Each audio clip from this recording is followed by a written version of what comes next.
Yeah. Good evening. I would like to officially welcome everyone to the first Educational Affairs Committee of the brand new 2025 year. Welcome. I would now like to begin this meeting, call this meeting to order and begin by taking roll. Mrs. Mary Jo Witkowski-Smith. Here. Ms. Nanette Whitsett. Here. Ms. Christine Dole. Ms. Michelle Williams. Here. And it's recognized that we also have Mrs. Rachel Colbert joining us this week. The Educational Affairs Committee members have received the minutes from December's meeting. Any questions? And if not, I would like to have a motion to approve those minutes. So moved. Thank you. The minutes are approved.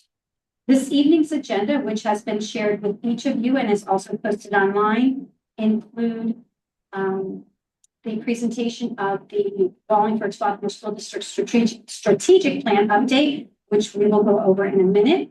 However, as is customary at these meetings, I would like to just review our mission statement, which says the Wallingford-Swarthmore School District is committed to assuring the academic achievement and personal growth of all students in an environment that promotes respect for self and others, active engagement in learning, leadership in a global community, and the pursuit of excellence.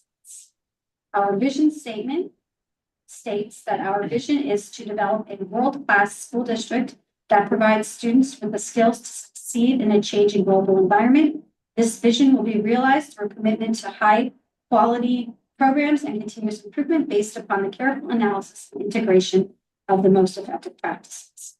And the role of this committee, as we all know, is dedicated to ensuring a high-quality and innovative educational program for all students. Our goal is to provide students with a rigorous, diverse, and engaging learning experience based on data, research, national and state standards. With a focus on equity, we explore and review current and new curricular frameworks and practices that support the district's long-term mission and vision.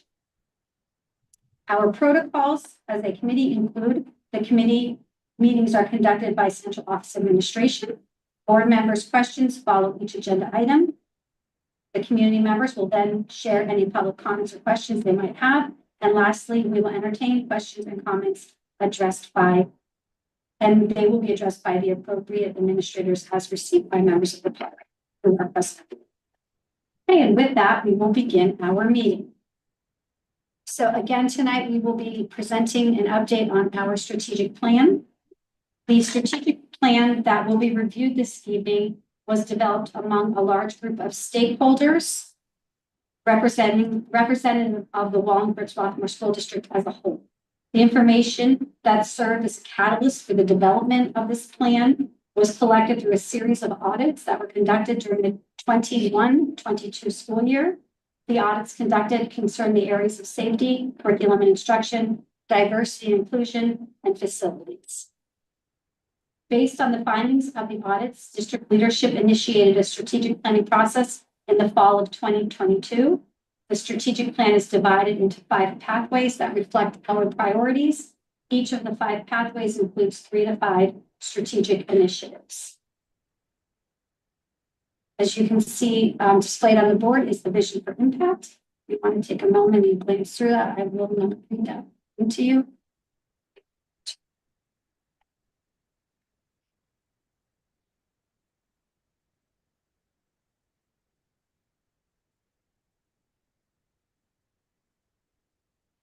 As you continue to read through that, I will reiterate that there are 5 pathways. The first pathway is diversity, equity, and belonging. That pathway, along with the initiatives that are aligned to it, will be presented this evening by Dr. Ashwina Maskowski. She is joining us virtually tonight. She is home today, and we would like to recognize and thank her for joining us. She is not feeling well, but she is committed enough to want to present the update on that pathway. Pathway 2, which is teaching, learning, and innovation, will be presented this evening by Dr. Leslie Pratt, along with their strategic initiatives. Pathway 3, which is culture, community, and communications. Culture, community, and communication will be presented this evening by Dr. Ian Sandberg. Pathway 4, which is wellness and social emotional competencies, will be presented by Dr. Megan McCullough. And Pathway 5, infrastructure and finance, will be presented this evening by Dr. Jim Scanlon, who is presenting on behalf of Dewana Mosley and Bob. So with that, Dr. Masikowski, if you can hear me, the floor is yours. Good evening, everybody, and Happy New Year. So I will be presenting on Pathway 1, Diversity, Equity, and Belonging. I don't know who's clicking forward so that I can annoy them and keep telling them, next, please. Next.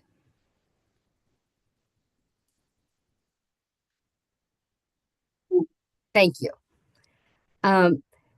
When we were crafting the strategic plan for our school district, there was never any doubt that this pathway was going to be central to our strategic plan, and that it would be a core thread that would be weaving through and touching each of the other pathways.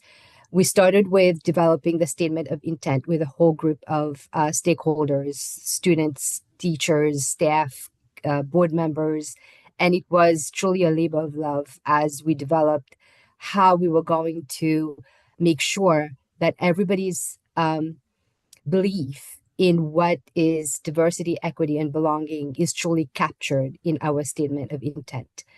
And next slide, please. And as we look through, there were four strategic initiatives that were developed. One that has to do with developing an equity statement. The second one, an equity policy, having professional development that is focused on diversity, equity, and belonging, and having learning experiences aligned with student identities and that are grounded in diversity, equity, and belonging. As Dr. Baddick said earlier, all of these came from the audit that we did in the curriculum audit and the equity audit that was conducted for the school district. And one of the things that came out is that we do need an equity policy and professional development that are more focused on diversity, equity, and belonging.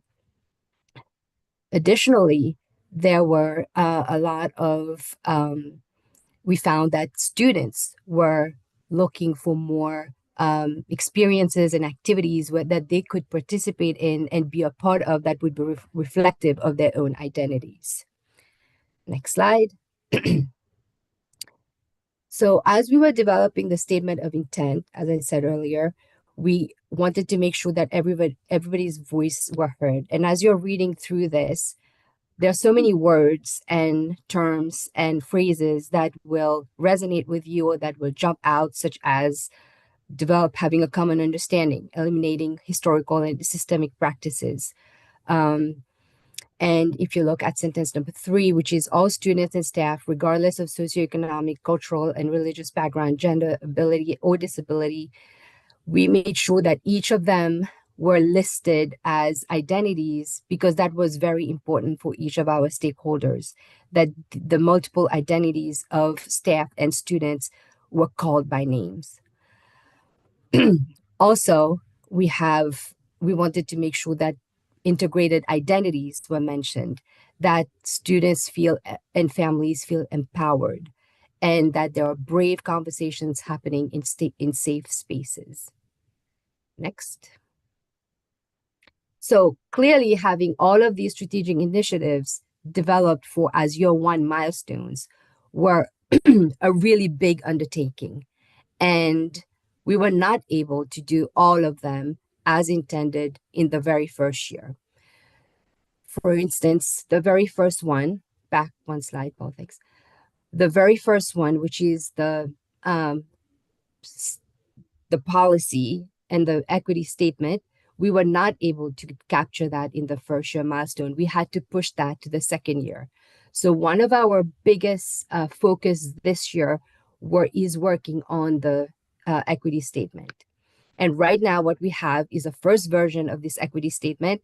It is in draft form, it is in progress, and we are currently working on fine-tuning and revising and refining it.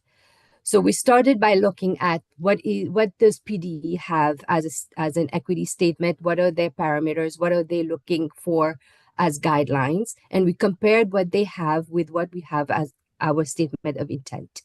And We also started working with our cultural proficiency equities teacher leaders in developing what that equity statement would look like. Again, this is a work in progress, and it is a whole.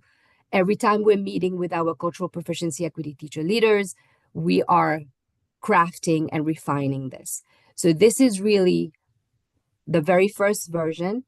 And the big ideas that came out of it is again echoed in our statement of intent, which is a commitment to fostering an equitable, respectful, and supportive community that values diversity and inclusion.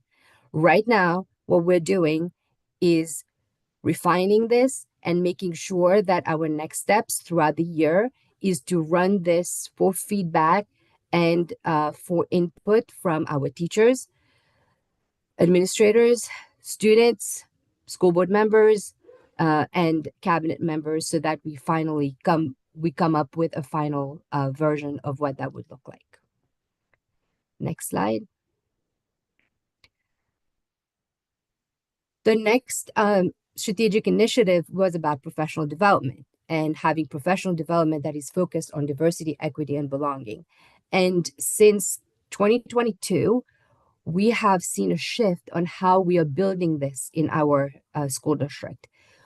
In the 2022-2023 school year, we started by doing district-wide cultural proficiency professional development that were focused on mindsets, humanizing mindsets, equity mindsets, and systems mindset. We talked about brave space pedagogy. We talked about BASIS, which is belonging and sociocultural identities in school. These were all district-wide, and it was offered and to every single staff member in the Wallingford-Swarthmore School District.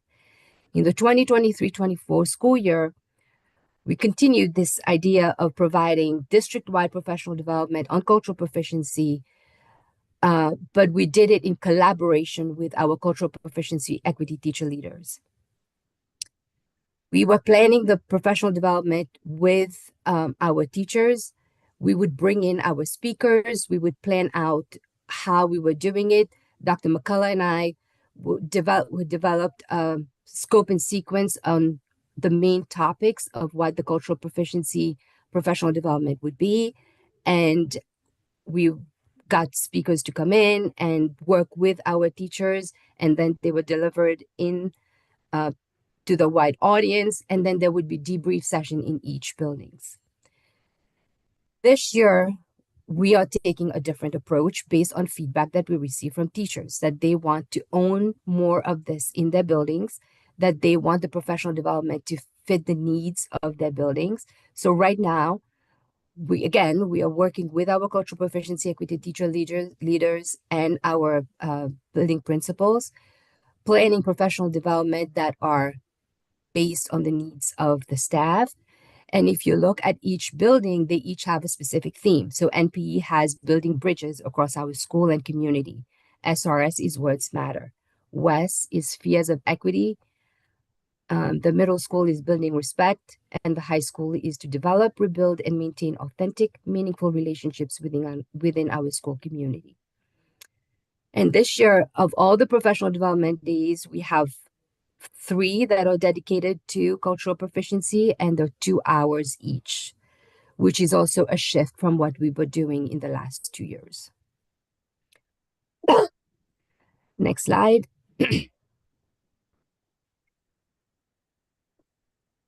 I would be remiss to not talk about, just give a little, I know we did a whole presentation 2 months ago on cultural proficiency equity teacher leaders, but truly they are very instrumental in Pathway 1 and in the developing of the professional development portion of it, and the learning experiences, which I will talk about in a few minutes. So we meet with Dr. McCullough, and I lead the cultural proficiency equity teacher leaders. We meet monthly with them after school. We try to attend as much as we can their building level meetings. They lead the first 4 building-based activities. And this year, they are also working to develop what we are calling the Educate and Heal modules, which are specific to students who are involved in bias incidences. And because we do believe that it is our responsibility to educate students who perpetrate bias at incidents. So these are learning experience again that we have put in place that are directly aligned to Pathway One. Next slide. So last but not least, we talked about having learning experiences that are aligned with student identities and that are also grounded in diversity, equity, and belonging. And along with all the teachers in the school districts, led by the CPEDals and their building principals, we have each building has given their own twist and flair to their building level activities on how to recognize students' identities. Um, this year, there's a shift in how we are doing our MLK Day of Service. It is building based, and each building has developed a plan that will be shared through Mrs. Rachel Riley, our communications expert. But for example, there are at NPE, they have different activities based on grade levels. They are collecting items, travel size donations for care bags. Wes is doing the Chains of Love that they've done in the past. The high school is planning a different things. The middle school is also well on their way in their planning. And we will share all of that with you and advertise other connections that we're making in the community as well.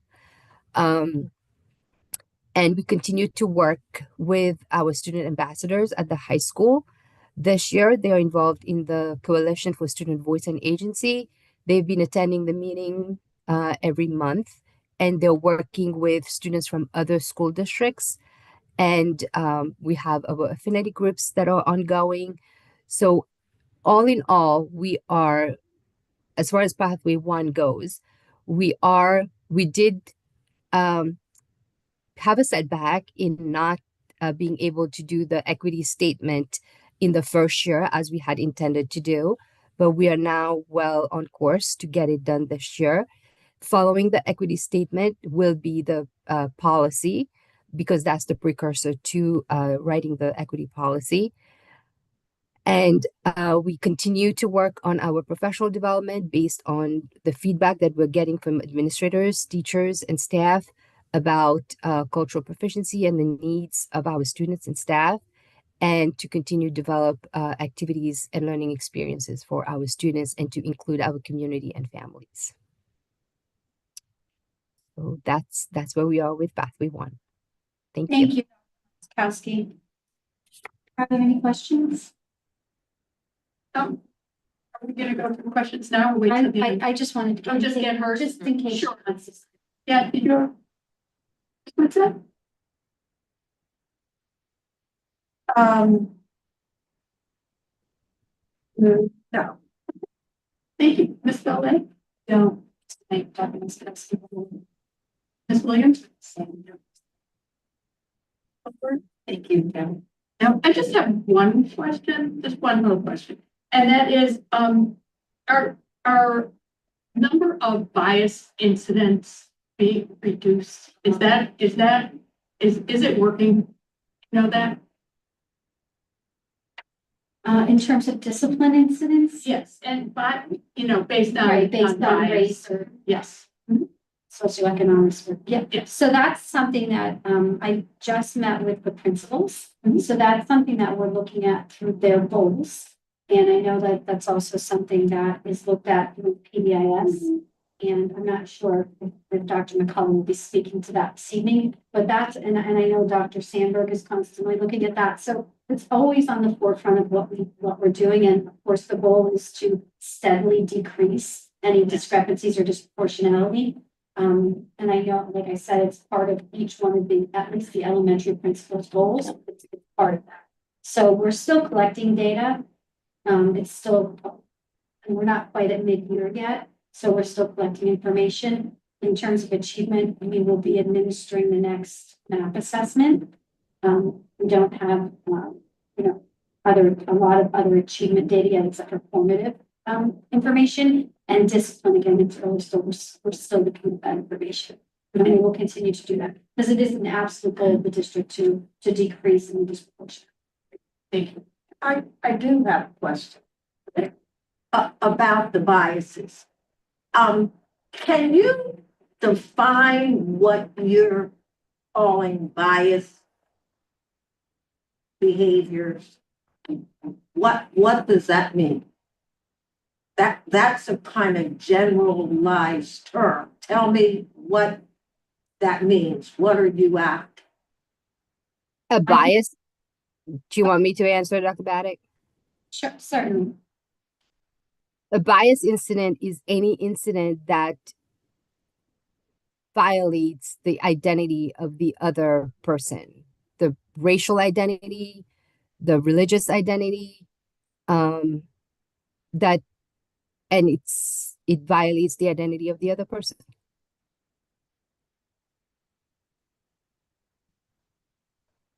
So is that part of the bullying policy and harassment policy? Do you know what I'm getting at? Like,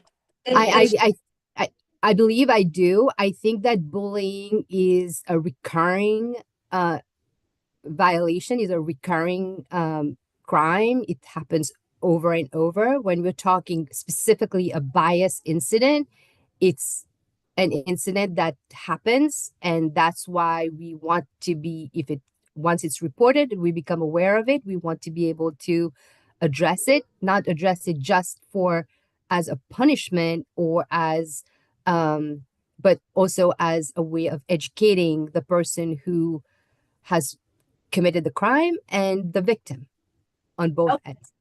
So that's better yet, give me an example of what you mean by a bias incident. Maybe that's a better word. Give me a clear example of what you're terming as a bias incident, and how does that relate to who is responsible for determining how the approach is going to happen, as far as the victim or the perpetrator? Is that just through the PBIS? Is it just a warning? I mean, give you an example that we actually talked through with our CPEP that might help. So remember, the goal of the Educate and Heal module is to provide some psychoeducational materials.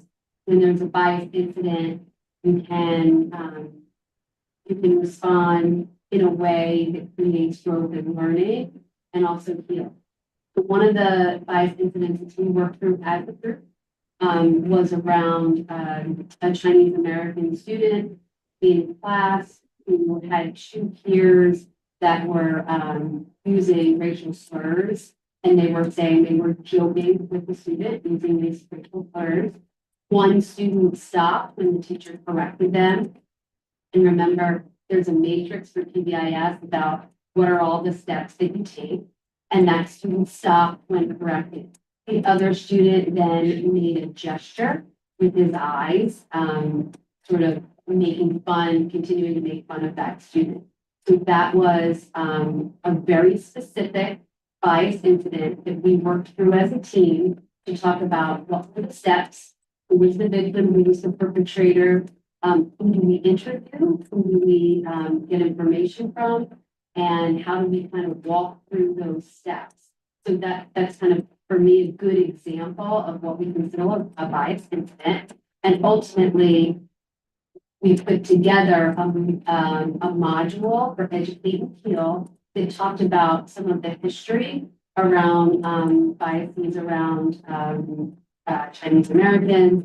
It had to do with, history, but also what's currently happening. And it's up to a variety of people. It's building administrators, it's CPEDs, it's PBIS folks. It can even be history teachers helping to do some of that work. So there were some writing assignments, there were some videos that happened after school as part of Educating Heal. So is this part of a whole school culture or just the victim and the perpetrator So just this goes is in through? response to specific bias incidents. That doesn't mean that there's not professional learning and learning around different cultures, and that has to do with a lot of the cultural celebrations. Your question was around bias incidences, and it involved the people who were the victims, the perpetrators, and the witnesses. And the hope that we're working on, and we were due December 12th, was that all of our CPEDs are working on these educate and heal modules so that for each of bias incident, there is a response that's based on learning in nature rather than strictly punitive. Although some of the work happens after school, so in some ways that is punitive. But that is sort of the model that we're trying to move towards. And that was a specific example we used in CPEDs to kind of work through how these instances are handled. So, but that's a good one to share.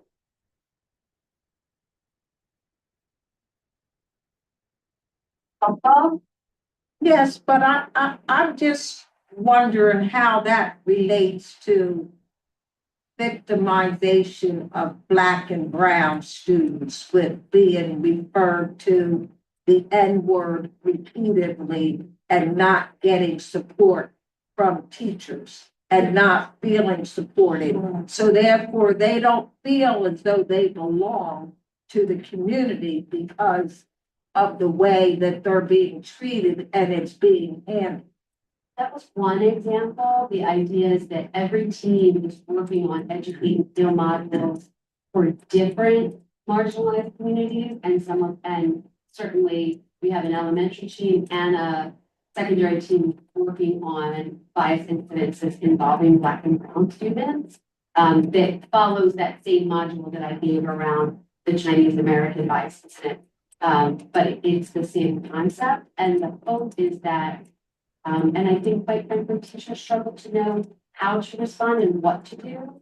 And if we have these modules available to enhance the learning, I think it gives folks a toolkit to really respond and work to address these issues. So these are things that you're working through this year. This is So we had, an incentive yeah, we had for five, 20, yeah, we had 25, five due 26. on December 10th.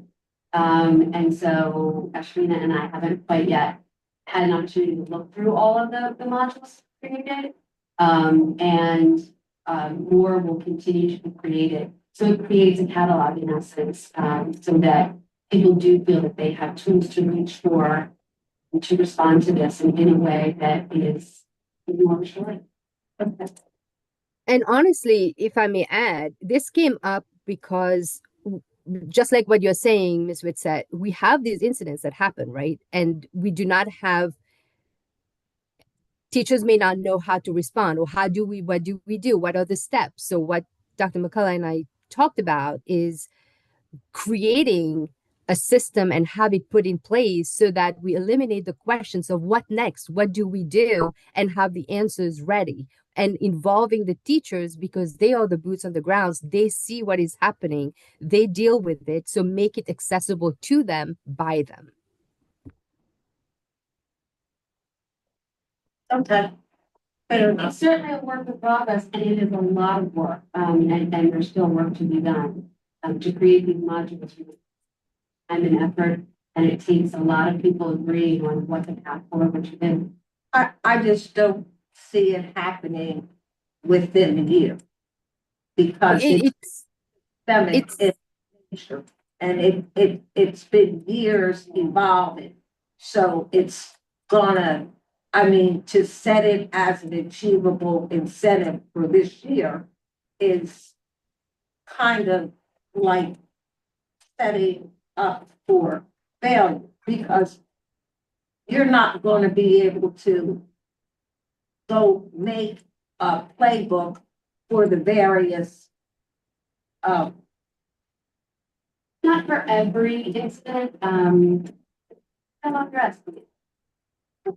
But they're recurring ones. And you're right, it's not, this is not gonna change. It starts, I think the fact that we have educational leaders, most efficiency in each building. The fact that team has shifted from this whole district wide look to building level teachers. We have to work with our teachers and our staff, all of our staff, on recognizing there's a racial statement made, religious statement made. They've all got to be treated the same way. And there's a consequence. But the consequence is done, and then students come back. School, the students are going to be back together. The other piece is how comfortable is our staff? I think it's great this conversation with difficult decisions. We're not talking about teachers. That's a lot of things that there's a lot of components to it, but if we can begin changing the culture, seeing the people in the school, that is constantly delivering, constantly learning themselves so that they can actually be the. It's a good model. It's going to take time. You got to be good. I have faith in you.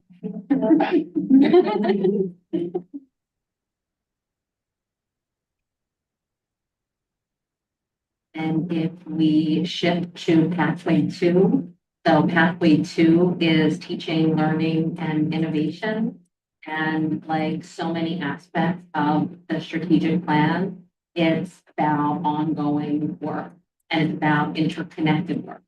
So many of the themes and threads that will be highlighted in this very brief overview that I'll provide, you're going to see connections to pathway 1. You're going to see connection to pathway 3 about how we communicate with each other. You'll see connection to pathway 4 about how are we building someone's entire intellectual and personal experience in school. And so much of that work starts by us just paying attention to all of the action verbs that we committed to in our statement of intent. So this pathway, like all of these pathways, strives to be aspirational. It strives to take something that is already wonderful and say, how do we amplify those wonderful pieces and make them extraordinary? And one of the ways we're committed to doing that is through action. And so curriculum is an experience. It's the set of experiences that teachers and students and administrators and all of the adults who care for kids live every day when they walk into our building. Knowledge isn't just given from one person to another, it's constructed, it's made. Not an accident that there's an action verb there. That skills are applied. We don't just tell someone this is the outcome, but how do we give people a pathway and an experience so that they come to internalize those skills and practices themselves. And it cultivates a desire to learn. And so this is where it connects to some of the cultural pieces that Dr. Mazakowski echoed. And this is where it's going to connect to the school cultural pieces that Dr. McCullough is going to speak about in her plan. So in her pathway. So throughout this presentation, I think paying attention to the sites of intersection is really important because that's something that this team works to do. When we think about the year 1 milestones, again, this team aimed to be both aspirational and to be concrete. There were things that we wanted to produce. And I also just want to say that I most certainly am not alone in this work. For a very long time, this pathway was co-captained by Mr. Andy Benzig, who is now the principal of Strathaven High School. And there were teams of teacher leaders who helped to make each of these milestones real. And so the 4 areas that we had said we wanted to concentrate on long-term are learners having agency and student interest driving learning. What does it mean to center the experiences of education with students at the core of everything we do and every decision that we make. That sounds really lofty. How do we give thingness to that? Well, the thingness is by June of 2024, we aimed for every teacher to create some kind of an intentional upgrade, to take one thing that you already do, a unit, a lesson, a topic, something that already exists, and make it increasingly student-centered.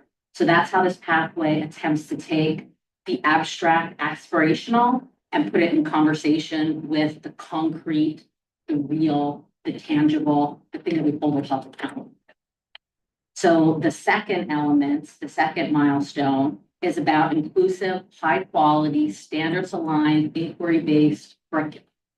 And so the goal was to have a high school and middle school general course syllabi for all of the core courses. And that's work that we had aimed to do, and it's work that continues to be in process. We aim to have professional learning embedded as an integral part of educational practice. And one of the ways that we started thinking through that was the idea of professional learning community. And what does it mean to build that culture of educators working together to think about student experience, student learning, student achievement, student data, to think about the larger culture of the school, and then to think about interdisciplinary work and integration as a norm. So these were our aims, and some of the aims had taken longer than 1 year. And so where are we right now in this moment specific to each of these aims? So for Pathway 2.1, we intended to meet this goal of learners having agency and student interest by having these intentional unit upgrades across 4 courses. And these are 4 major threads of the kind of intentional upgrades that are ongoing right now in the district. And so when we think about student experience guiding text selection, there are places where something that seems relatively minor, like in our ELA program for a very long time, we used the Fagel's translation of the Odyssey, which is a beautiful, beautiful translation. I read that translation during my junior year at Bryn Mawr. It is a very, very challenging translation. And the Emily Wilson translation is in no way less beautiful, but it is much more accessible. So the decision to make a shift in the text and the translation of the text, that is something that is huge. It is something that is transformative, and it's something that the 9th grade ELA team allowed themselves to be guided by students in making this shift.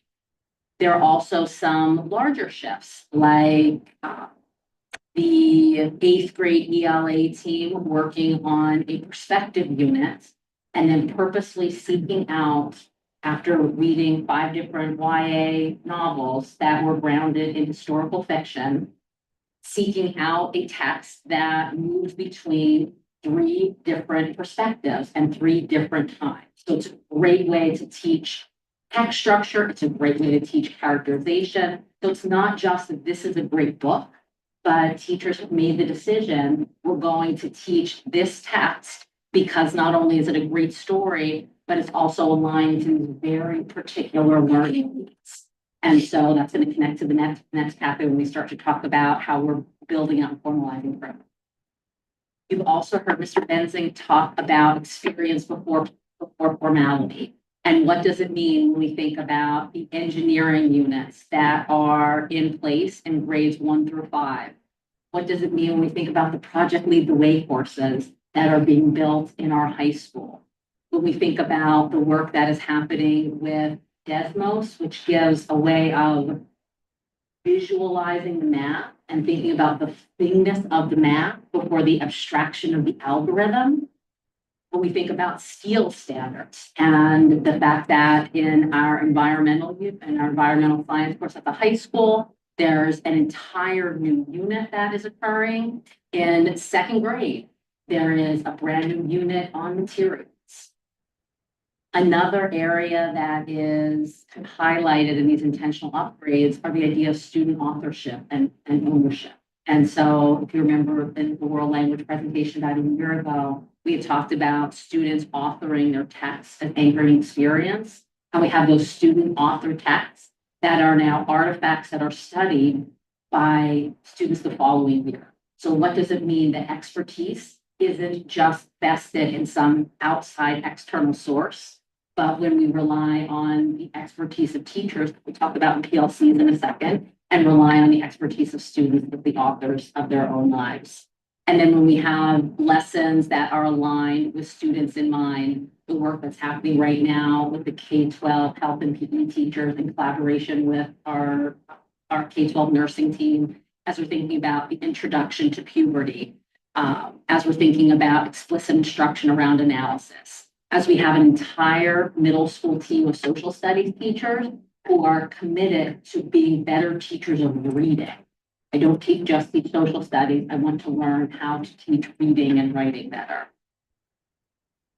When we think about this, the second goal, where we want to design high quality curriculum, one of the things that we had challenged ourselves with is to create course syllabi. And right now we have, I'm not sure if Dr. Mazakowski is still on the call. I'm not sure if she is, if she wants to speak at all about the K-5 literacy piece. I'm here. We will be giving a presentation in February more in depth about the literacy in K-5 and where we are in exploring exactly that, the unit upgrade or program upgrade having to do with literacy in grades in the elementary. Thank you. And then we have ongoing math, ongoing work in K-8 math, which Mr. Benzing has presented on multiple times. We also have skills alignment that is being worked on across the K-12 science curriculum. In terms of specific syllabi being created, we have this update on where the secondary humanities world in terms of their syllabi being made. So each of these 4 courses have syllabi drafted, and the long-term plan is to eventually hyperlink those into the program planning guide. So when you click on a course, you would be able to see this is the general ethos of this course, regardless of who a particular teacher is of this course, where at the same time teachers will still be able to specialize and make the course their own. So there's some really impressive work that is ongoing as teachers are collaborating together. As we're thinking about professional learning as an embedded part of educator practice, one of the ways we're trying to bring bigness to that is the idea of professional learning community and the idea of teachers being able to meet with other teachers to address questions of practice around instruction, as well as to answer questions about what are students learning and how do we know that they are learning. And so this work isn't just about a meeting, isn't just about doing a checklist. It is about culture. It is about stance. And so once again, all of that connects to the work around belonging and identity, as well as how we create school culture, which Dr. McCullough is going to speak about. And so there will be a more in-depth update on professional learning communities or PLC that will occur in the late spring. But this is just the timeline of where the work started in January of 2024 and some of the most recent work, which in November, a team of teachers from the high school, along with myself, Mr. Benzing, and one of the assistant principals traveled to CB East. And CB East is a high achieving high school on a block schedule that 3 years ago implemented a model of PLCs that right now is in consideration as a model PLC school nationwide. And so let's go and visit some of those places and come see what they're doing. When we think about next steps, when we are thinking about our intentional unit upgrade, these are the 4 big buckets of our next move forward. So thinking about professional learning related to increasing engagement and interest, and to think about professional learning around those 3 threads. So to think about behavioral engagement, Once again, think about the connection between and among the other pathways. Think about emotional engagement. Think about the connection between and among the pathways and cognitive engagement. Again, connection between and among the pathways. We want to create structures where teachers can develop collaborative, student-centered instructional practices. And so even though that is articulated as a part of Pathway 2.1, which is about increasing student agency, notice it's tied to Pathway 2.3 about professional learning communities. So all of these are intertwined and they will become increasingly intertwined as we are moving more and more through this plan. When we think about cultivating data-informed culture, as well as thinking about what are engagement expectations and what does it mean for us as administrative leaders to think about what this looks like and feels like in a classroom. So these are future next steps. When we think about Pathway 2.2, right now we have multiple disciplines that have draft syllabi completed. We think about revising, formalizing, finalizing. We think about hyperlinking these into the Silver Guide. We think about where are the spaces for intentional upgrades within these courses, because once you write things down, you notice sites of potential for creating upgrades. And then we think about how this might connect to Pathway 5. We think about how do we build infrastructure for housing the documents, and then how do we align curricular revision cycles with purchasing.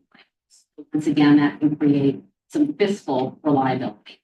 Again, pathways completely interconnected here. And then on Pathway 2.3, when we think about professional learning communities, there are opportunities for some more local professional conference attendance. So we have been looking at some things that are drivable, where some events and experiences that are in New York, that are in Albany. We have groups of teachers that have the book Learning by Doing. The 4th edition just came out in 2004. So we have some people who are reading and doing an informal book study. We have some other high schools with high functioning PLCs that we'd like to visit. And we have some plans for an administrative work session where we can get together as a leadership team and try to plan some next steps based on what the high school administrative team and teachers feel would be the most worthwhile next steps. And then we have just some decision steps that we need to make this spring. And that is where we are with Pathway 2. Everybody being here about Pathway 3, which is culture, community, and communication. When you think about the hard work that we've already discussed, other pathways too, and specifically reflecting back to the vision for that statement, you're talking about these outcomes. Really, this pathway is speaking specifically to 3 things: depth, consistency, and how we're really conveying effectively these things. So depth, when I talk about that, I just want to make that what are our resources? How rich are we in terms of resources, information? How do we promote institutional knowledge?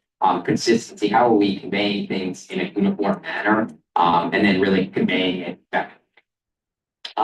So I also wanted to take a moment and say, although I'm presenting on this, although I'm the captain, I would be remiss if I did not mention my colleague, Rachel Riley, who's not here tonight, but she really shoulders much of this work and helped me in, as I kind of prepare to talk a little bit about it. So when we are talking about these 3 pathways, 3.1 is to strengthen the engagement of families and community members. We're really talking about creating a livable document, right? So where we have, for instance, to Canine Rescue, my personal favorite. How do we have these really rich resources so that we know that if the person who's sort of forefront of that organization is not here, it's sick, or what have you, we have this tool chest to work from our administrative team and our community. 3.2, establishing a plan for communicating with all stakeholders, is really also kind of a living document where we're talking about, this is more about protocols, how do we respond to certain incidents. So I'm going to get into each of these. And then 3.3, perhaps the most exciting, how are we doing this through a website? We have some very actionable dates for you that I'll go to. So let's just dive in. When we're talking about 3.1, we have started, by way of an update, a document that continues to be worked on. This document is really about kind of creating access, right? So we know if a principal needs to do an assembly, these are the target area that they want to character education that they want to operate from. They don't necessarily need to reinvent the wheel, so to speak. We have sort of a menu of options. Our next steps are really to continue to collect that information. Again, a very living document, excuse me. And we want to kind of make it as deep as possible. And also represent the various interests of sort of diverse stakeholders as well. When it comes to 3.2, this is really, again, about so how do we sort of get our brand out there? Do we use social media? Which social media platforms? How do we hashtag things? When to hashtag things, what hashtags to use specifically. All of these things are really, this is just about consistency, which is really why the name of this playbook is Consistency is Key. And then finally, 3.3, which is with respect to the website. We actually, this is serendipitous that I'm going to talk to you tonight about this because our upcoming dates are this month, in fact. The weekend of January 24th, we'll be doing system migration. And then the plan is the 27th, we will launch. This is also an example, I just want to stress this, that of something that none of these, although we have these actionable dates when they'll be done, none of these are ever actually fully done, right? So for instance, this April, I know, and this is something that's near and dear to me in my work here, is the ADA is releasing new guidelines for what are appropriate standards on websites. So we will certainly have tweaks to be made. The website, when launched later this month, will be night and day compared to what exists right now, but there's sort of always ongoing work.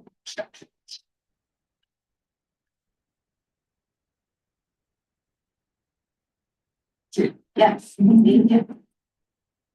So I was here last month and we went in depth into a lot of PBIS stuff. So I'm not going to harp on that too much, but I want to talk about some of the things that maybe fall a little bit outside of PBIS.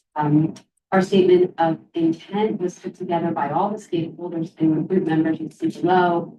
Our idea is to create and maintain a student-centered, safe, inclusive, and positive learning environment for all learners, students, teachers, staff, administrators, and community members. Preventative and responsive evidence-based supports that promote physical, social, and emotional wellness are available to all students based on their unique needs. Even in our statement of intent, I think that you'll see a lot of crossover between the various pathways, particularly pathway 1, pathway 2, but even including various stakeholders that was underlined as part of it. So our 4 milestones you can see are above. Establish a common language on wellness across our schools and community. As behavioral health has become more ingrained in public education, I think that there's a lot of education to be done around the language that is included in that. Prioritize social emotional learning and connections that foster a positive school culture. Again, all very connected to some of our other pathways. Expand and implement wellness and social emotional supports for students. And lastly, develop and implement program appraisal tools to assess the effectiveness of programs and staffing capacity for each program. So we do a lot of evaluation in terms of individual performance. And this last milestone really talks about how are we assessing the impact of the programs overall, not just the specific performance of each individual staff. So I think we're really proud of the progress that we've made in terms of establishing a common language. All of the terms were identified by various stakeholders and defined at the end of last year. The only thing we had to do this year was kind of give it a final run through the wellness committee, which we did. We got some great feedback. We made some final changes and there are final revisions available. We have a lot of terms and the best feedback we got was from some stakeholders that said, put these in categories because they're all over the place. So that was really helpful. So our next step is going to be working with Rachel Riley, our communications and community relations liaison, to figure out how do we disseminate these glossary terms so that everybody has access to them and that we're using them in consistency. There needs to be some professional learning around them, just to ensure understanding and that there's consistent use of terms, so that people, it really becomes truly common language. Our year one milestone around social emotional learning and connections that foster positive school culture. So the idea was to develop and review a data process in looking at all of the data. We talked a lot about data in PBIS and how do we take that data and make meaning of it. So I listed just a few of the examples we talked about in PBIS. These are all of the data sources that inform our thinking around PBIS, social emotional learning, and wellness. And so the idea was to take those data sources and create sort of a rubric or some sort of a summary of how much progress are we making. So we were able to do that. We didn't come up with a defined rubric, but we did come up with a process for taking all of the data and kind of doing some meaning making, developing recommendations with school teams, and creating goals. So our next step is, because we have so much data, we're in a collaboration with the CHOP Tri-County Mental Health Consortium. We are involved in one of their groups called Leveraging Behavioral Health Data Team. Leveraging Behavioral Health Data. It's a team, and we're currently meet every other month. So we're hoping to even refine that process better this year. We're also involved in training with Link It, which is an intervention manager. And this is happening with administrators and our PBIS coaches so that we can take all those sources of data and hopefully have it be less man hours manually pulling apart this data and putting it together and making meaning out of it with some sort of formulaic approach from Link It. EBD on that. We've had 2 trainings, and so we're still moving forward on it. Just some examples from the previous training where we talk about what are some of these data points, right? So we have our SWIFT system that we talked about.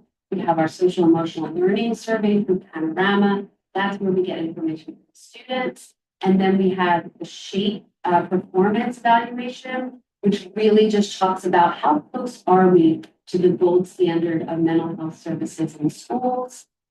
We talked about how PBIS is assessed on an ongoing basis through those 3 different assessments. Some of them are self-surveys, some of them are done by our DCIU coach and submitted to the state. Our third milestone was to expand and implement wellness and social emotional supports for students.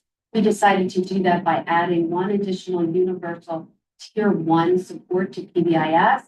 I think we way surpassed that expectation. If you remember, we had a large board with a whole menu of supports. I gave you just a bunch of examples of what we thought were some cool add-ons and additions to our tier 1. But we've also been able to add some tier 2 interventions and continue to work in that area as well. So I have them listed there as well. Our next steps, tier 1 and 2 interventions, are continuously monitored and revised. We want to make sure that our interventions are 1, meeting the function of the behavior that we're seeing, and 2, that they're having an impact on the behaviors that we're seeing. So the high school is moving forward with their tier 2 training. They had a training in December. They'll have another one in January. Again, another initiative we're connected with the CHOP Tri-County Mental Health Consortium is for this program, which is a bunch of letters, IPTASP, Interpersonal Psychotherapy Adolescent Skills Training. And what it is an empirically designed group for students, for high school students who struggle with depression.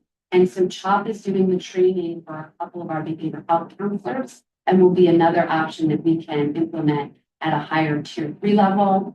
We've talked a little bit about this, but we had an EXQ training, which is a training focused on executive functioning. So that's going to be an add-on. The training happened in November. We're getting some of the systems ready to be able to deliver the intervention, with interventions starting to be delivered in January. So another nice addition to our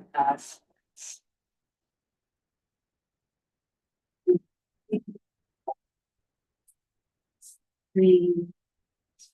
So just again, some fun examples of what we're seeing with PBIS.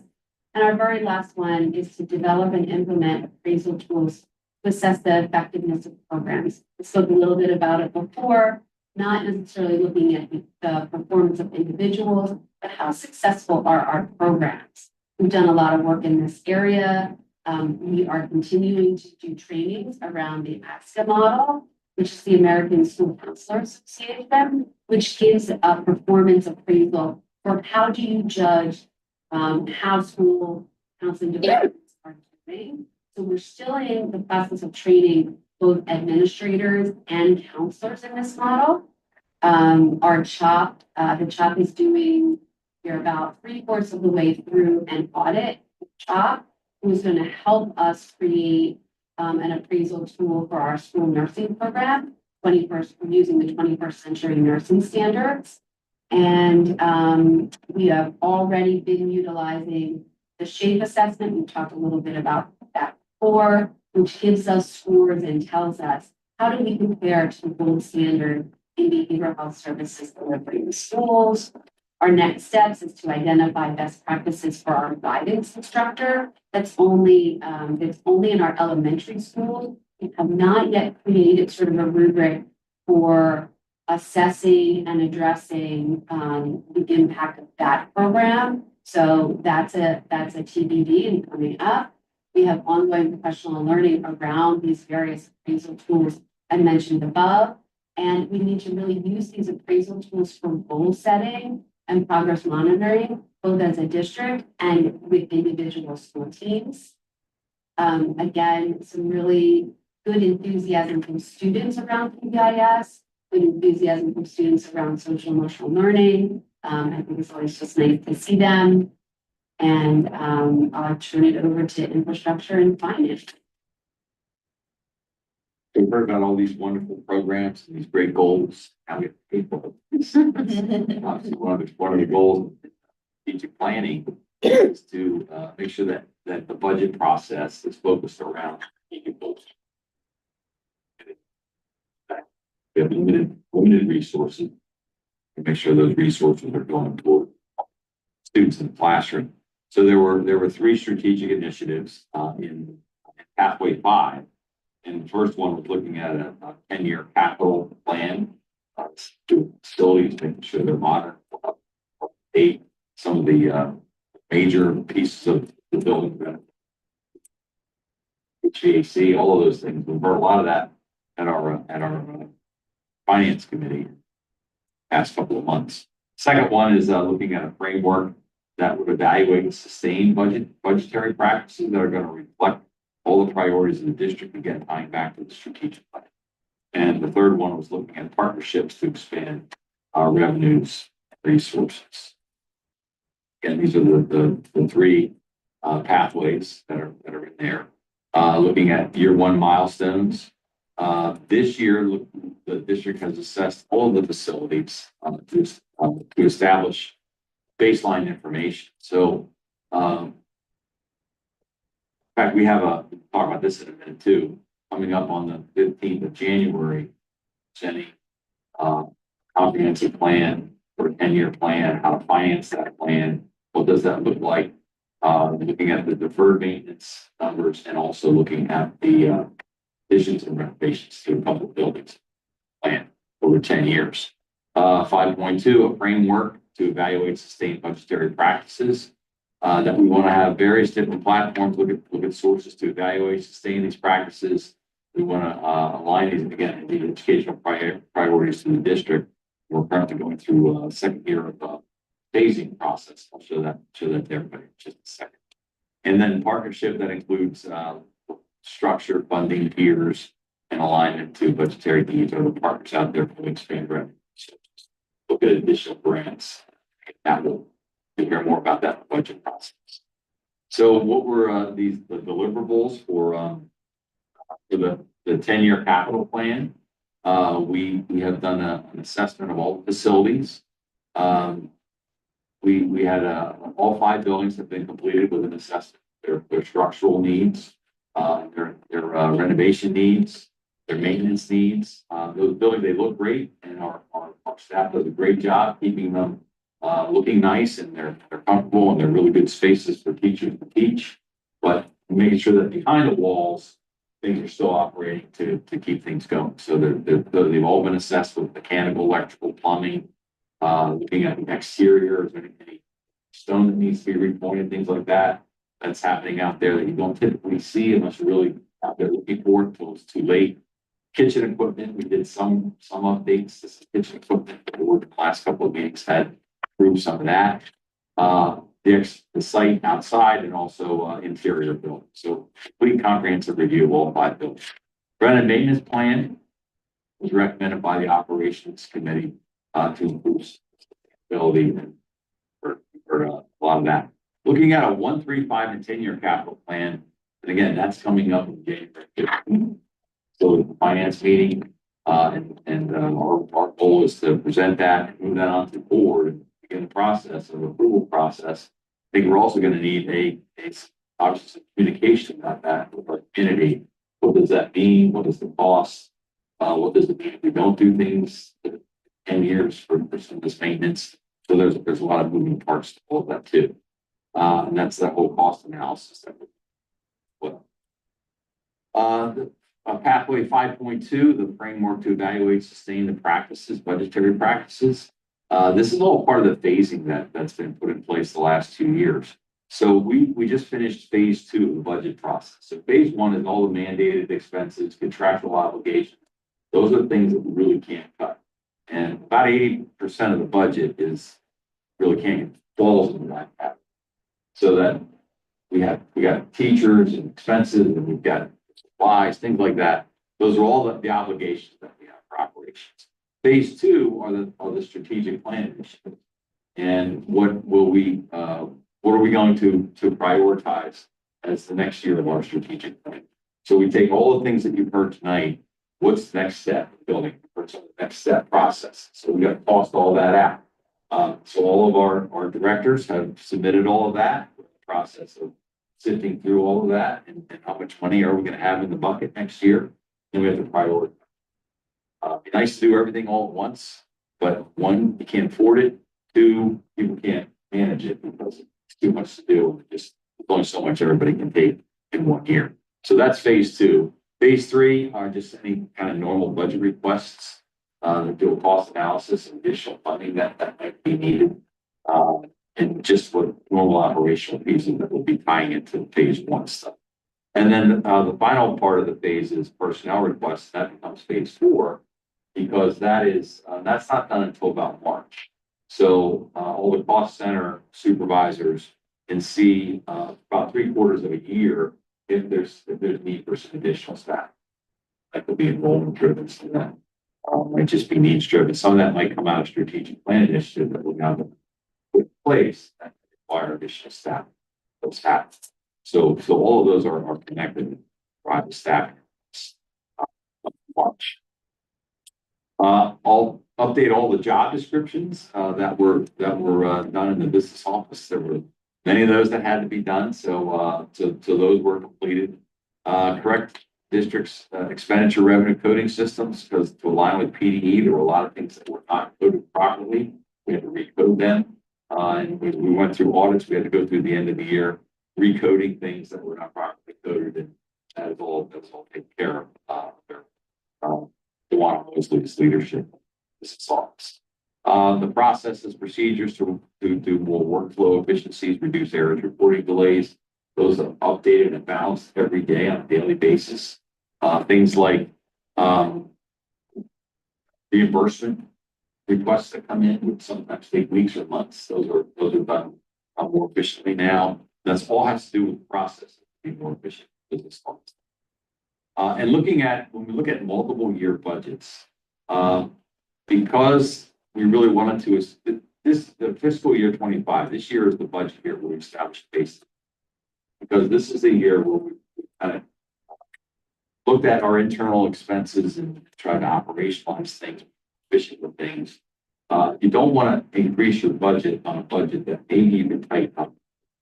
This is now tightened up, but now it's realistic to look at that as your baseline budget. Increase projected expenses over the next 2 or 3 years. And as we do budgets, we should not be doing 1-year budgets. We should be doing multiple years. Which the issue has been having impact. But you also got to make sure you're efficient. Balance as wisely as possible. Evaluate, sustain the practices again that reflect the priorities. These are all the deliverables that are in progress for this year. The policies, I think there were 12 policies so far that have been reviewed this year and updated. Those are going through policy committee. And again, that's trying to look at best practices, tighten things up, get up to speed with school code changes with regard to reporting practices. There have been 12 policies that have been done. There is some other policies are coming up. Finance committee dates were changed to again allow 5 days prior to the finance committee, so the finance committee gets information in a timely manner, and 10 days prior to the board meeting. So the board. So those were also changed. The contract to implement the annual budget book that was approved. So for the first time, we're going to put all of our budgetary information, our strategic plan pieces that are being funded, all under one roof and one umbrella, so that will be a public document that we can give to people who are going to see where the dollars go, the budget process that's in place. I think that's a great idea. That will be a very valuable book. The first year doing that is the hardest because you got to gather all the information. As you update it each year, it's a little bit each. Looking at fiscal deficiencies, looking at bids and substantial products and services. Do we bid those? We're actually going out to get more at least quotes on services now, so that we can start to compare. Do bids over $25,000, which we should be doing. You can go around that by doing the state contract. The state contract is not the best bid, so we're looking at some of those processes as well. The departments and buildings right now are kind of ordering independently. If we can collate all of that, certainly with our size, we should do it. Budget training for the budget managers is something that we have to do for the summer, so that we do updates on what are some of the fiscal changes, what are the best ways to get those back to the fund, how can we help principals, how can we help supervisors get what they need and more cost effective. We haven't done a lot of formal training on that. It's really kind of go as you can. There's been a lot of turnover with our administrative team the last couple of years.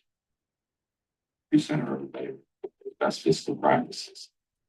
Purchasing supervisor, something we're looking at that also ties into X pathway.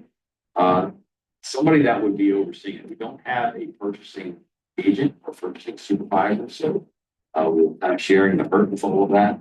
A lot of districts have somebody that does that. They actually get to know the vendors pretty well, develop relationships, the process pretty quickly. You can actually save a lot of money by it. Then tying that also with looking at somebody that might be able to manage grants. There's a lot of us that are working on writing grants and then filing reports for grants. We've had several years where we didn't submit reports for grants. If that person left, somebody else is supposed to do it, and it's lost in the transition. And so everybody's trying to pick up the pieces with that. But we identify these grants. We need to make sure we've got somebody to manage that. Perhaps that purchasing supervisor, the grant manager, as far as what's being purchased for grants, and then can file the expense reports for the grants. It's a lot of paperwork required.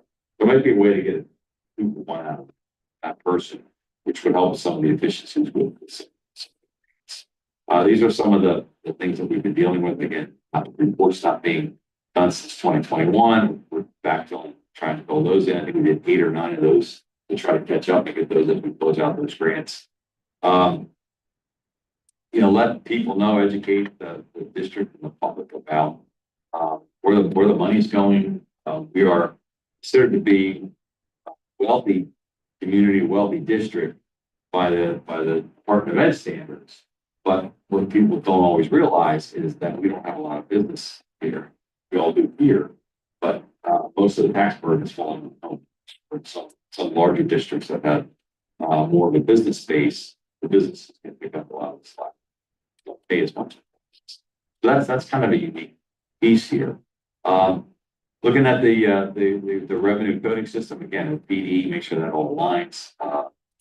It's a big piece for grant reporting, coding the wrong grants to the wrong counts.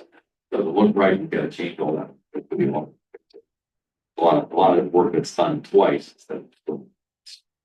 And again, eight fiscal reports were done. Partnerships, again, looking at quarterly reports for grants that were approved. A lot of those are federal grants, state grants, but we get better with this. We can go out and support competitive grants, just make sure that we're tracking and coding those all properly.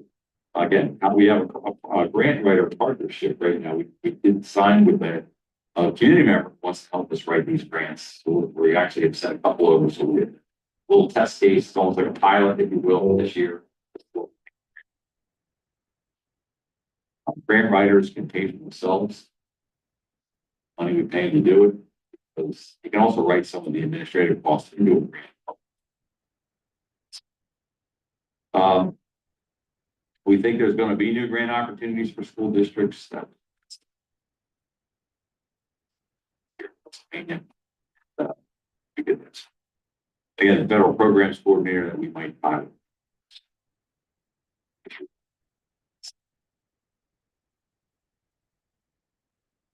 So that is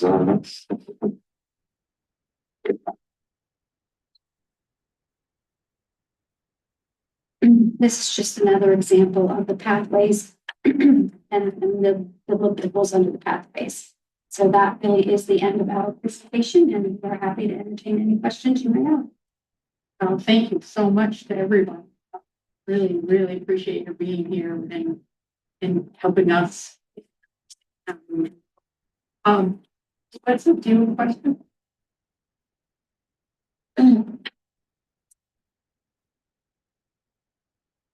Yes, I do.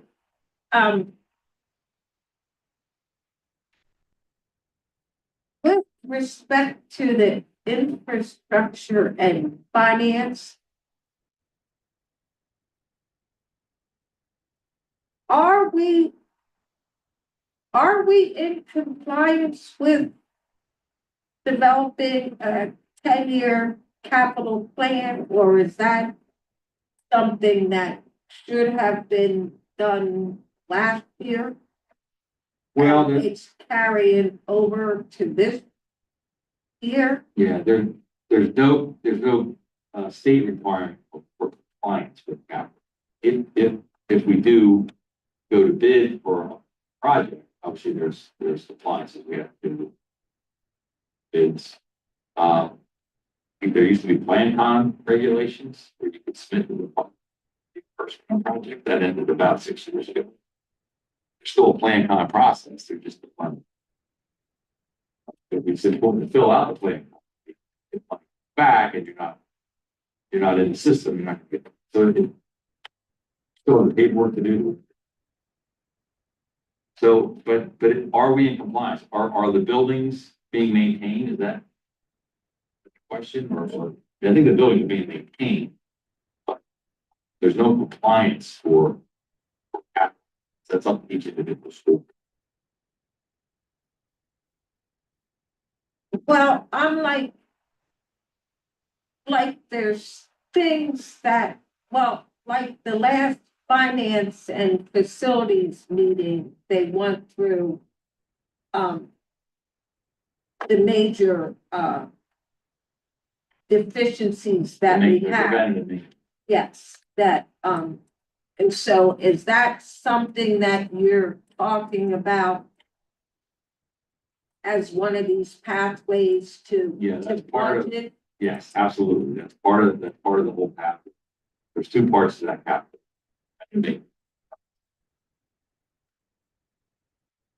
There were phase one projects that were here. So we are starting. We did put money, and the board did this last year, put money in $1.2 million project. That's paying as you go. Can't do $60 million worth of stuff unless you start borrowing it. And that's the finance piece that we're going to talk.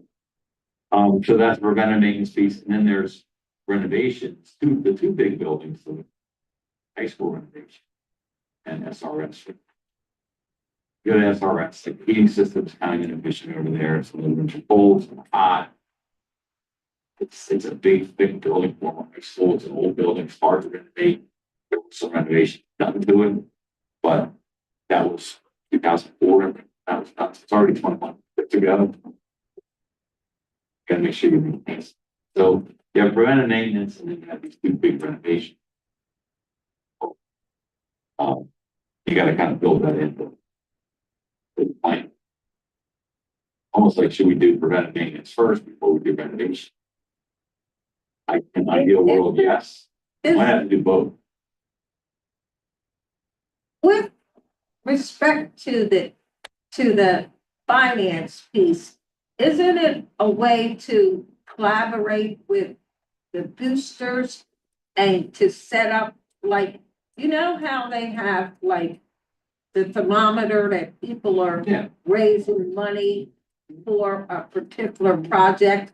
So is that something that is part of one of these pathways or being discussed as a way to raise money to Yeah. offset the cost of some of these renovations?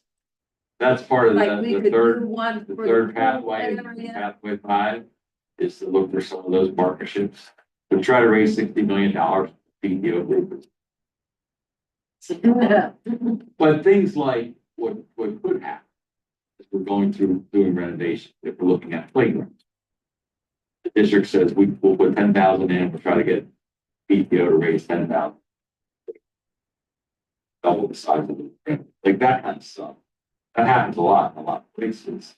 Those kind of partners, the parents. I would imagine PTOs will probably raise the money for something.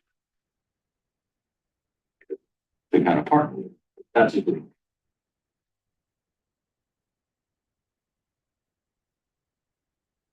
Well, as far as,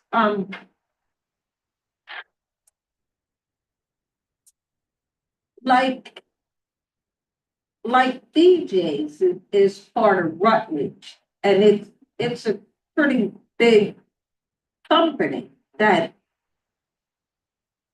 we could reach out to for internships, for students, for maybe donations towards I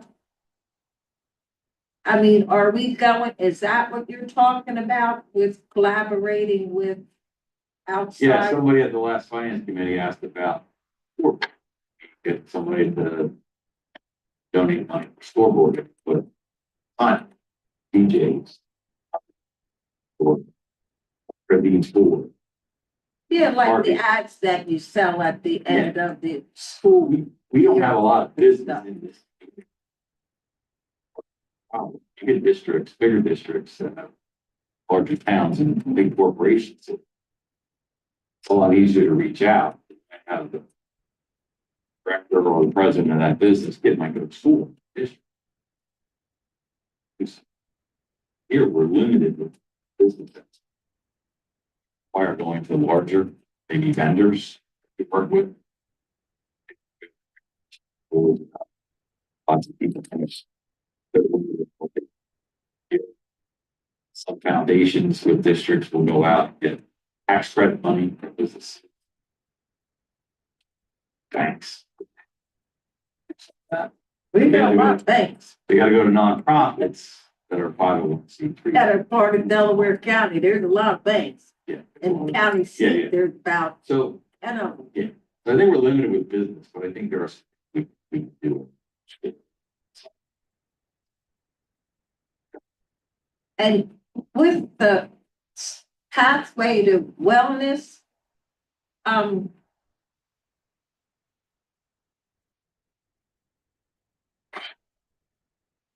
You said that something is starting with the elementary school, with counselors being, it's a program that's just for, you have to pull it up, but it was just specified for, yes. Well, the elementary counselors seem to be okay with the services that they're performing. The trouble is with the high school and the middle school. So why isn't the high school or the middle school being a, a, a, what do you call it? An initiative? Yeah, so all of our counseling departments are their programs are being assessed through what I refer to as the ASCA model, American School Counselor Association. They have a rubric to say whether the programs are being successful. So all of our school counselors, K to 12, we're using that to assess the program. The elementary schools have as a special what's called guidance instruction. And it's a very specific class that teaches them social, emotional, and wellness lessons. It only exists at the elementary program. It doesn't exactly fall in under that ASCA model that our other counselors are being appraised under. It's kind of a unique position. So it's something we need to figure out. How are we assessing how the program is going, what the impact of the program is? It's separate and apart from the counseling department, which luckily has very comprehensive tools to assess gifts. Well, there's a guidance counselor corner that comes out every month. And it goes through K through high school as part of their teaching modules. And it tells how it's age appropriate and developmentally appropriate to the various levels. So if that's already in place, I'm still wondering why the focus isn't on, because we have a lot more at stake at the high school counseling level, because you're talking about next step, career and transitioning for IEP, transitioning programs that need to be written into kids going to 22, and how you're going to, if you're going to vocationally train them or independent living or so. So that's what we prioritized them last year. I don't know if you recall, but we restructured that department and we gave it a different design. It was a full reorganization because we did prioritize that. And they are the team that we've been training, the counselors as well as administrators on this ASCA model. It will tell us, are our programs being successful? So that has been a priority, continues to be a priority. The piece about the guidance instructor, separate position, separate entity, only at elementary.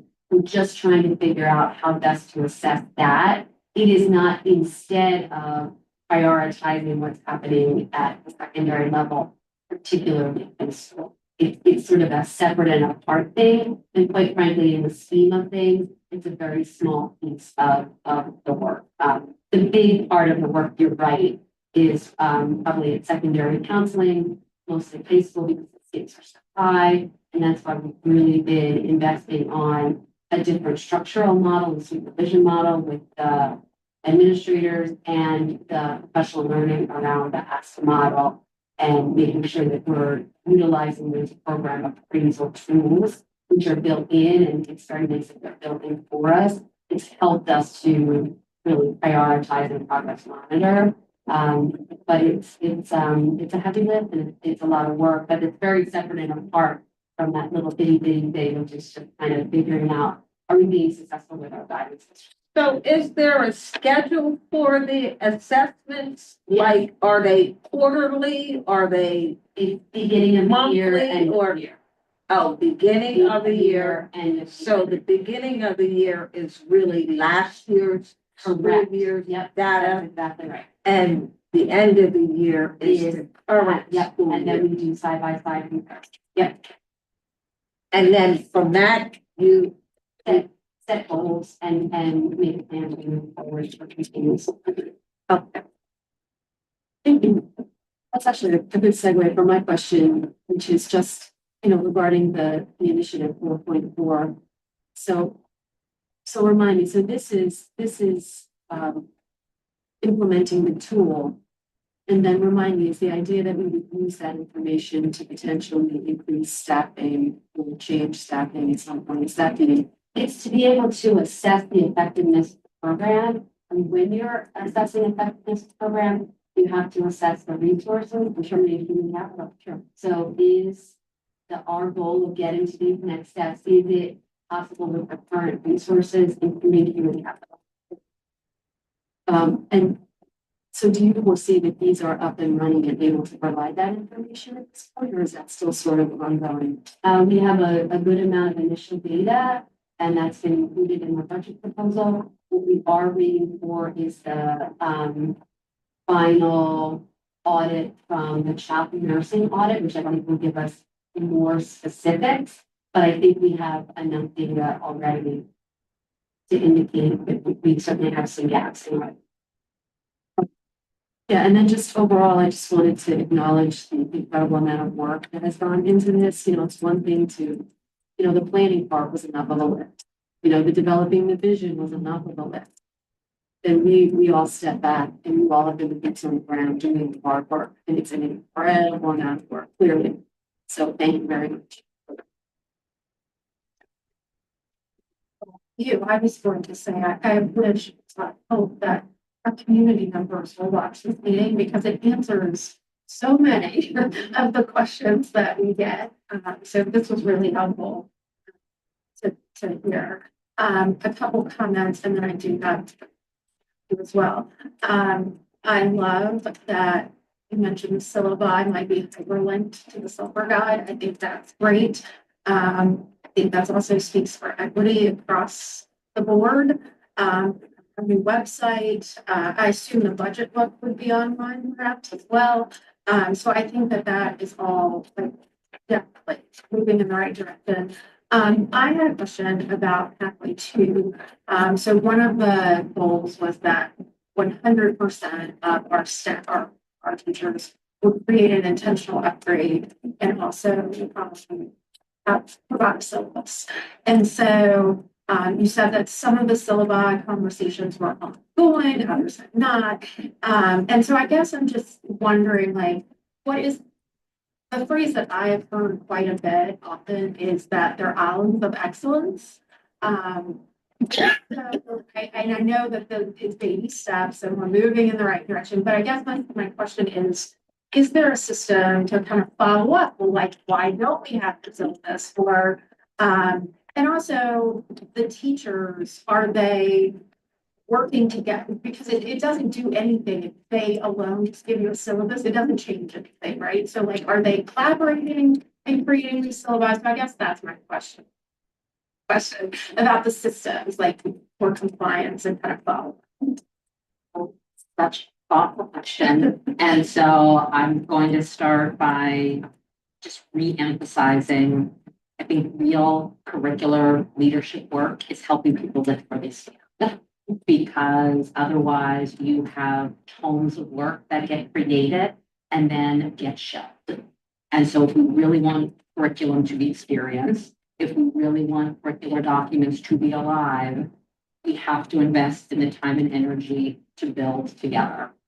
So pathway 2.1, which are the intentional upgrades, and 2.2, which are the first step in formally codifying curriculum through the syllabus, which is, these are the shared general overviews of the units we all do. These are the priority standards within a given course. those two pieces are working in tandem with each other. I'll do a very specific example. If you remember on slide 17, everybody on the board has a copy of it. There is a list that says the 612 world language teachers have 100% of syllabi drafted, except for Chinese and Spanish 8. Like, what's going on with Chinese and Spanish 8 then? What? The Spanish 8 teachers uncovered a genuine problem of practice, whereas they were starting to write out their syllabi, and they were like, wait a second, as we're writing this, we're noticing on our assessments, we have kind of a bimodal distribution in student achievement in this class. That kids either did really, really well or doing really, really poorly, and there wasn't a middle. And so instead of that team finishing writing their syllabus, they were like, this is a real problem with real living human beings in our care every day. So we're going to intentionally upgrade our unit. And they sought permission to say, Leslie, can we kind of punt and extend the deadline on writing our core syllabi? And it was that 8th grade Spanish team that developed this student-based check-in assessment system that not only led to students doing better on some of these in-the-moment assessments, but also led to a student authorship in Spanish of texts that then we publish that are now the books for next year's Spanish class for certain units. And so while they didn't check the box for having their syllabi drafted, their syllabus is 50% drafted, and they invested a ton of time on their intentional unit upgrade. And so that's like recognizing the humanity of that is, I think, really important. On the structural accountability side, I keep CIA hoodie. And so there are a series of drives that house the most current version of syllabi as they are created. They are open to every teacher in the district, and teachers are encouraged to spy on each other's syllabi. There were places where people had drafted common language around reading and writing expectations. The academic honesty policies were developed by K-12 or by 612 teams of teachers. And so all of that work exists right now. It's just not publicly posted on the website. And then if you remember some of the kind of intentional unit upgrades, there were some teachers like the 9th grade ELA team that were able to draft their syllabi, but it's a little more skeletal. But their syllabi is technically complete, but they were able to kind of write the skeletal piece and then focus on their upgrade. There are some other teams like SEALs, all of the science teachers, it truly does not make sense for them to write a syllabus when they are learning the new SEAL standards right now. But they are doing a ton of work that I would put in the intentional unit upgrade bucket that is eventually going to make these really rich, robust syllabi. And we remember last year when we were introducing the plan, I talked about a 3 to 5 year arc to have really meaningful curriculum created. A long time, but there was already evidence of really. That's a very long-winded answer, and I apologize that I didn't answer it more succinctly. You know, and I will say that I think if you just had a arbitrary deadline and they have to do it and there's no consideration taken, then they're meaningless too. So that I just wanted to make sure they weren't floating out there, you know, that, yeah. And then I will say the other thing that occurred to me as you were talking was, as a teacher myself, like having your syllabus go online, it kind of like bearing all, like that is also overwhelming too on the flip side. So I get that as well, that it's more of like an internal thing. So, last question, and I think you mentioned that this is going to be discussed next month, perhaps, and if that's the case, we'll have to, but the PLCs, is that next month? So that is not next month, but it is during the spring. I think it's in April. Okay. And so April. So I guess just, I was going to ask how they're doing and if they're going to be expanded, but currently they're just learning grade, right? But if that's a conversation for another day, then we have to roll with that. And if you look back at slide 18, just for your own curiosities, that idea of what are the additional learnings for the high school administrative team, especially knowing that the most effective, impactful PLCs are grounded by teacher leadership and by building administrator leadership. And as a central office team, it's our job to just knock the obstacle out of the way.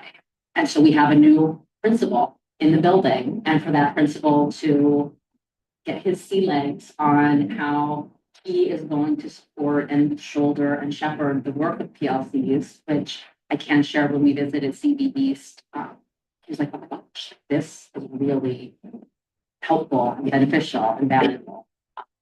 And so there are some decision points about, do we live for a year at the high school? Does it expand slightly? Does it expand full scale? Do we start to bring in the middle school because the middle school is really ripe for PLC work? Because PLCs, when they're done right, they are both the process to do this collaborative work, and then they're also the product. They're a structure where teachers can collaborate. More details. That question. Can we go in order? Oh, yeah. Thank you. And then we'll get to Rachel and then you can come back, okay? Okay. First of all, I want to say we are moving ahead at an amazing rate. That I am seeing this, having spent a little bit of time, I get to see a sneak preview, and that I've been able to like spend a little time with it. And I really want to congratulate all of you on how far we have moved since the inception of the strategic plan. And I see that the organizational structure of the strategic plan is really driving our work as it should and moving us forward. So I, first of all, have to thank you, and I don't know if Ashwin is on here too, because she's a big part of this, is that we have made tremendous progress. And I think that needs to be recognized right up front.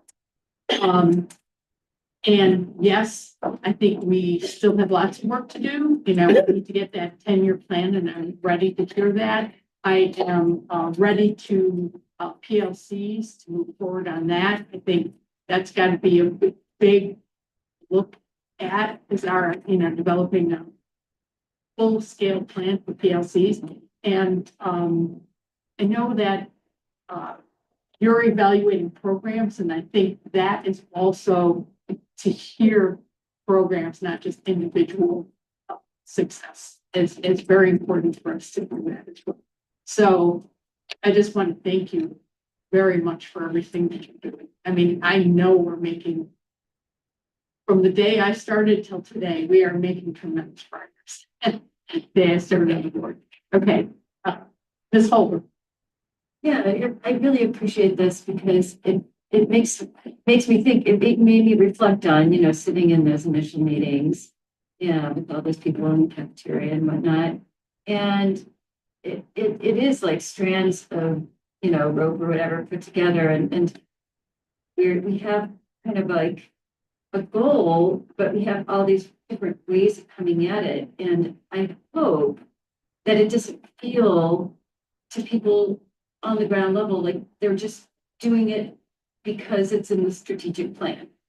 And that I'm really hoping that it's, at some point it'll seem like it's synergistically working off of each other and, creating something better overall. I don't know if that's too much to ask. We didn't just do this just to give people something else to do, I hope. And the other thing that I was thinking about as everybody was presenting, this is kind of like an overall question, is I noticed there was kind of a theme that clearly the groups that set this out with those goals by 2024, I think it's clear it was aspirational, and so I think basically every strand or every group is trying still to catch up to those by 2024. And I think we have do we have by 2025? We do have it, right? Yeah, so that'll be next, I think, so I just wanted to make sure, like, next year, I guess we'll just focus on, like the next thing. And it also makes me wonder, hopefully, what we set out, which will be 4 years prior, and then will it make sense, or will adjustments need to be made to that?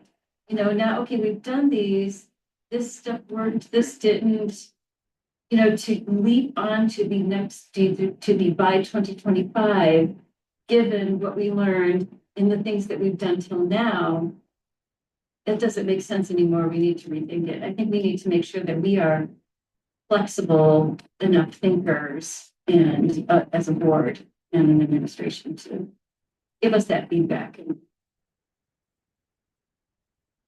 sorry, just thoughts, no questions.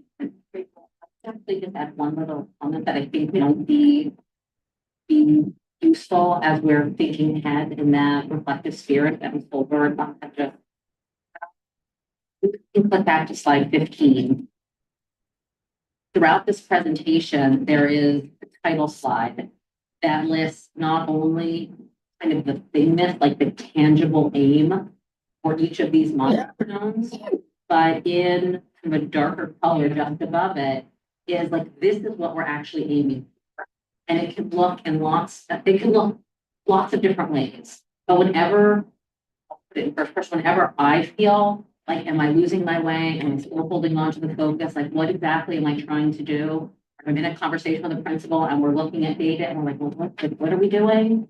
Because sometimes you get so close, you actually get lost in the information. I go back to these big ideas. So the things that we're doing, are they helping learners have agency and student interest?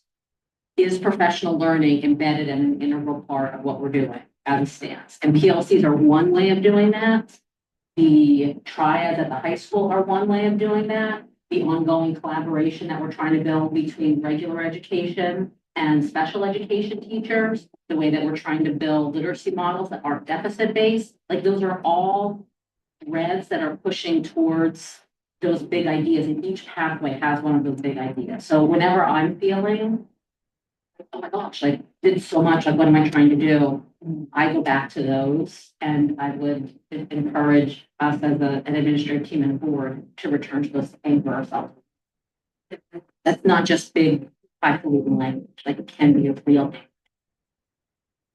Is that something that you're going to relay to teachers, that this is how they can use this strategic plan as a working, living document, that it's student-centered? This is all driven by putting the student first, which is a different way of thinking in the West School District. It is a big shift and a change, like is gonna come, like that song that says the change is gonna come. That's what this is kind of reminding me of, that it is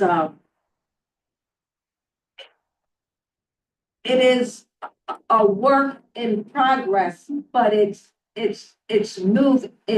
steps forward. But I just don't want us to get lost in the accountability piece of it. Like, when do you determine if the teacher is not performing and being a part of the team?